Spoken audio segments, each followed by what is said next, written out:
Henrique foi finalmente julgado, teve o seu recurso ao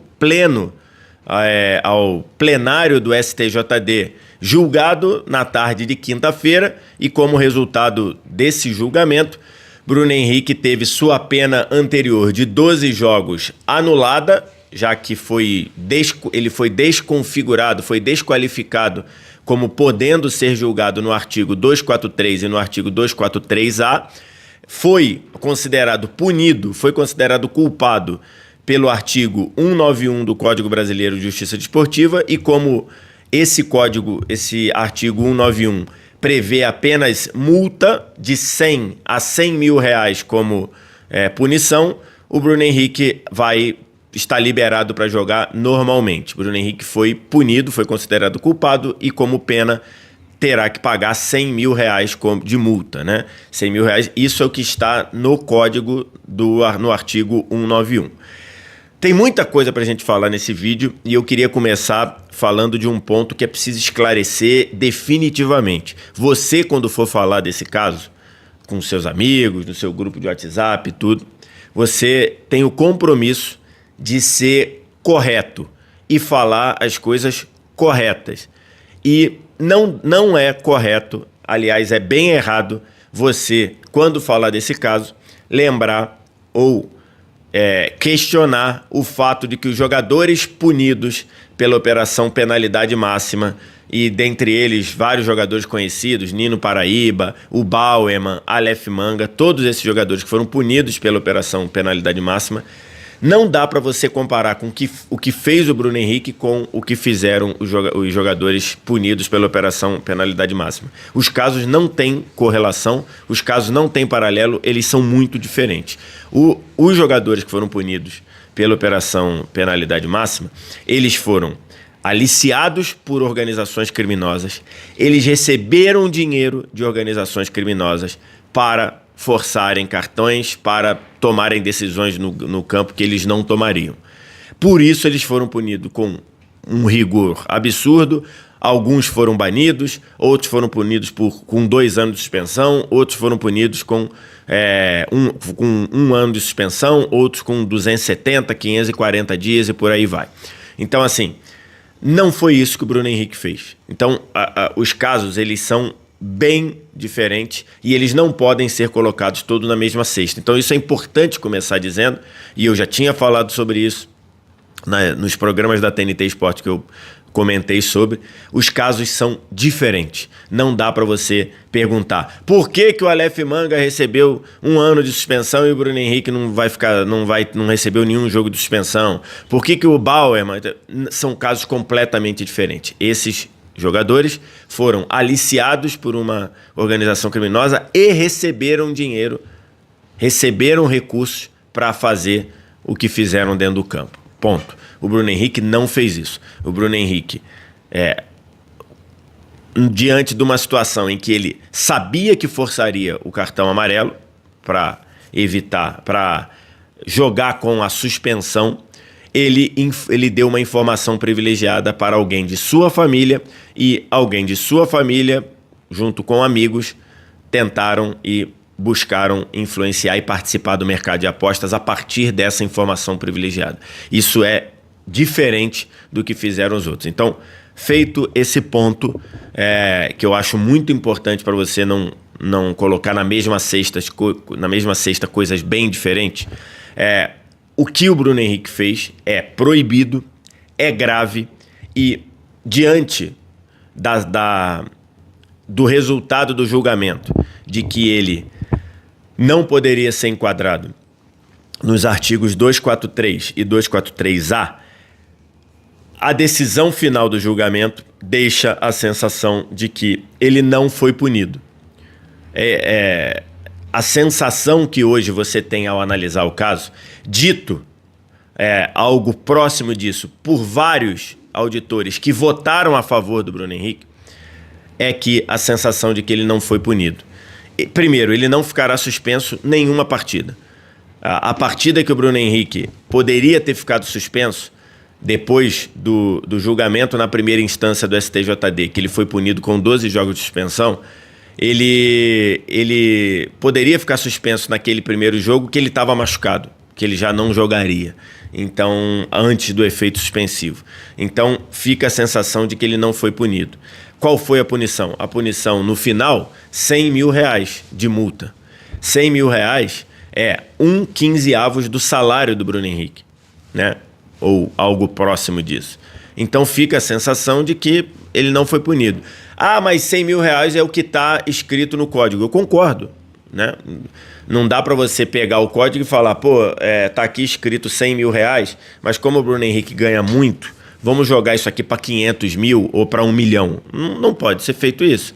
Tem que cumprir o que está lá. Se lá está 100 mil, é 100 mil. Inclusive o presidente do STJD, ele fala algo do tipo assim: esse código, o Código Brasileiro de Justiça Desportiva, o CBJD, ele é feito para uma forma geral.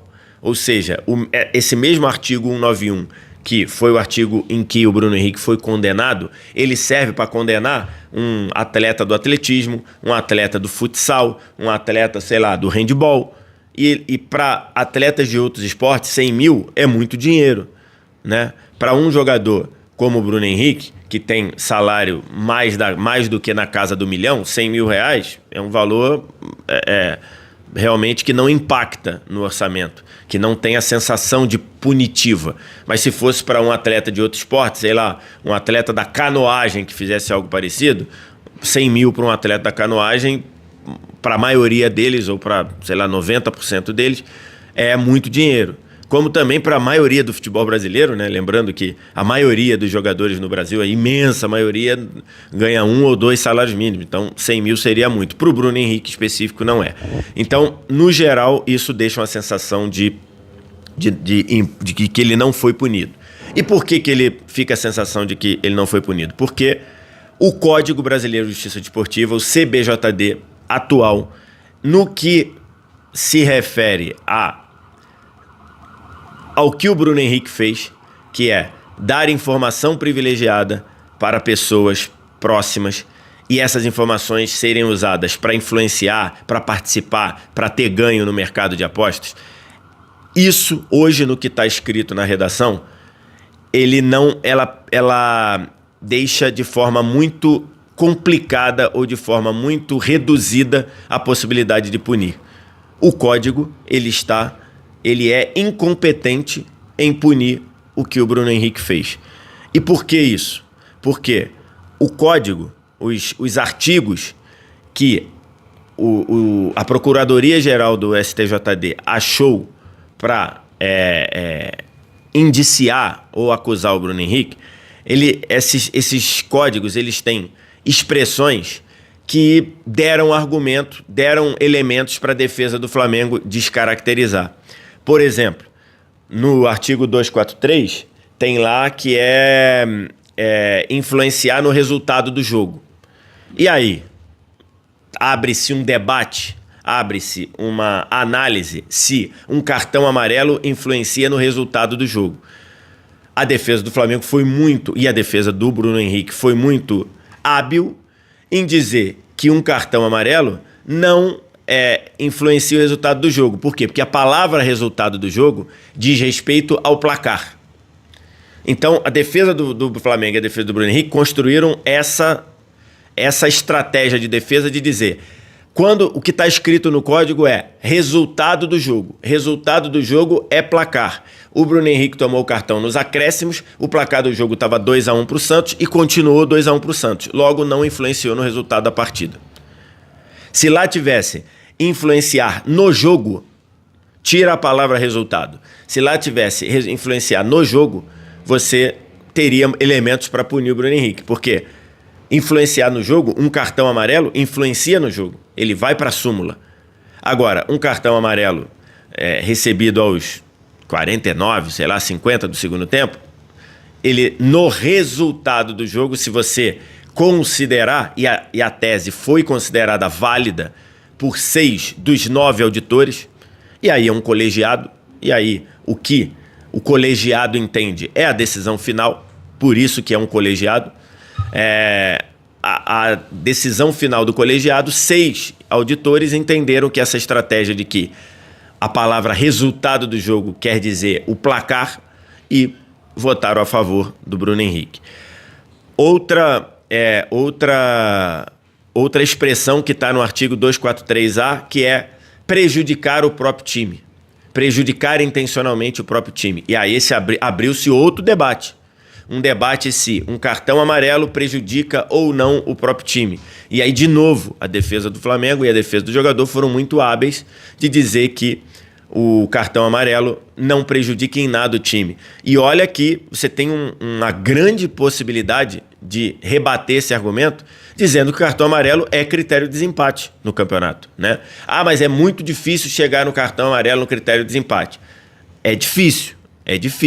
A Série C nesse campeonato, nesse ano, ela teve a 1 gol de ser decidida uma vaga para a Série B, teve a 1 gol de ser decidida no cartão amarelo.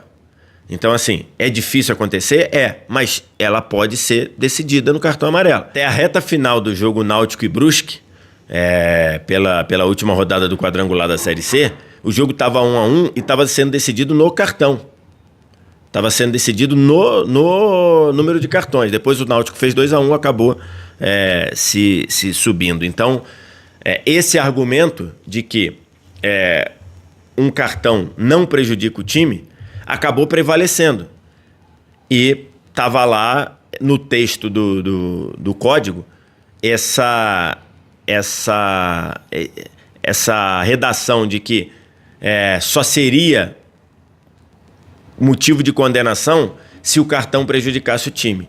Então, e aí a defesa do Flamengo e a defesa do Bruno Henrique foram muito, muito hábeis em convencer aos auditores de que o Bruno Henrique não prejudicou o time ao levar um cartão amarelo. Então, assim, hoje o código ele é incompetente para você punir uma coisa grave, que é um jogador de futebol passar informação privilegiada sobre coisas do time, do jogo, e que essas informações são usadas para influenciar o mercado de apostas. Isso daí é proibido, isso daí está no código que não pode, isso daí é orientado os jogadores. O Flamengo fez, todos os clubes fizeram esse tipo de coisa, e o Bruno Henrique, confesso por ele, inclusive, disse que deu essa informação provado via WhatsApp, via áudios, provado que ele passou essa informação. E aí você diz, mas é só uma informação. Todo mundo sabe, ou todo mundo que está no meio do futebol sabe que isso não pode acontecer. Informação de que vai levar cartão, informação de que, sei lá, por exemplo, você quer ver uma informação que não pode ser dada? Um time tem o batedor de pênalti, o X é o batedor de pênalti de um time. Aí o técnico decide trocar o batedor de pênalti e não fala para ninguém. O X era o batedor de pênalti, eu decidi que agora o Y vai ser o batedor de pênalti. Se essa informação é uma informação interna, ela não pode ser passada de dentro para fora. Por quê? Porque você modificar o batedor de pênalti, por exemplo, é algo que é uma informação privilegiada que pode ser usada para influenciar o mercado de apostas. Isso não pode ser falado. Então, assim, se isso não é uma informação pública, isso não pode ser falado. Então, a estratégia da defesa do Flamengo foi usar essas expressões para criar a estratégia de defesa, e foi uma estratégia de defesa vencedora. Eu continuo achando que, e isso foi dito, inclusive por uma das auditoras, a Mariana Barreiras, de que acabou que passa uma mensagem bem ruim o Flamengo e o Bruno Henrique usarem uma infração, que é forçar um cartão amarelo, usarem o argumento de uma infração, e isso é uma infração que já gerou punição aqui no Brasil para quem admitiu forçar cartão amarelo, já gerou suspensão dentro de Champions League para jogador que forçou o cartão amarelo. Você usar a estratégia de uma infração menor, como forçar um cartão amarelo, para livrar alguém de uma infração maior, muito mais grave, que é você passar informação privilegiada. Fica uma sensação muito ruim, uma mensagem muito ruim, mas é a mensagem que o Código Brasileiro de Justiça Desportiva está passando hoje. Eu pessoalmente acho que é uma mensagem péssima, uma mensagem que parece impunidade, porque hoje ficou pactuado que, pelo que está no código hoje, um jogador que já ia forçar o seu cartão amarelo, ele pode passar informação privilegiada para alguém. O máximo que pode acontecer é uma multa de R$100 mil. Ele não vai ser suspenso. Dos 9 auditores que fizeram o julgamento ontem, 3 entenderam que, mesmo havendo essa fragilidade do código, no texto do código, que o Bruno Henrique merecia e deveria ser suspenso.